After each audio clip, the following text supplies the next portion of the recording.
Guys, projek baru. Dah 10 tahun kereta Saga ni dengan aku. Tapi kau bayangkan basic-sebasic-basicnya tak pernah buat apa-apa. Tengok rim. Cover rim pun dah hilang. Tinted memang tinted. Ada tinted tapi tinted aquarium lah. Ni memang daripada asal 2017. Tak pernah buat apa-apa lah. Luar dalam memang tak pernah buat apa-apa guys. Okay, ni memang Saga super value orang panggil dulu. Memang Saga paling spek paling rendah sekali lah. Dah bersama dengan aku selama 10 tahun. Aku nak manjakan dia. Aku nak buat macam-macam benda lah sebelum nak beli kereta lain. First kali aku nak buat tinted. Tinted aku dah beli dekat TikTok.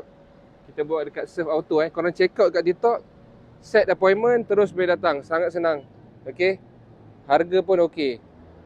So kita bagi dia datang sini. Dah set appointment datang sini. And then pilih percent darkness dia.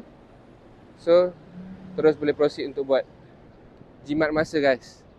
So nanti kita tengok result dia lah. Aku minta elak tunggu dekat sini. Nanti result dia aku tunjuk korang. Menunggu pun ada kat sini, jangan risau.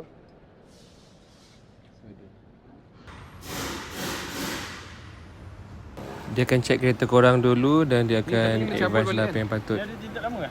Ada tinted rasanya. Tinted lama. Cuba check kat sekejap. Dah siap dah guys tinted kereta aku ni.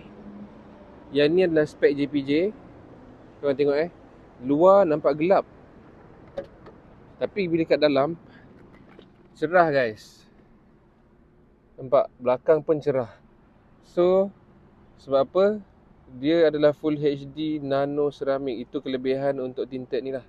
UV protection dia 99% dan heat insulation dia lebih kurang 88% guys. Dan yang paling best sekali ada 5 tahun warranty. Kalau ada masalah, ada bubble dan sebagainya, korang datang di tempat korang pasang tu, dia akan gantikan dengan yang baru. Korang berminat, korang boleh check out sekarang. Ada discount tu guys. Apa lagi yang aku patut buat dekat kereta aku ni? Cuba komen kat bawah.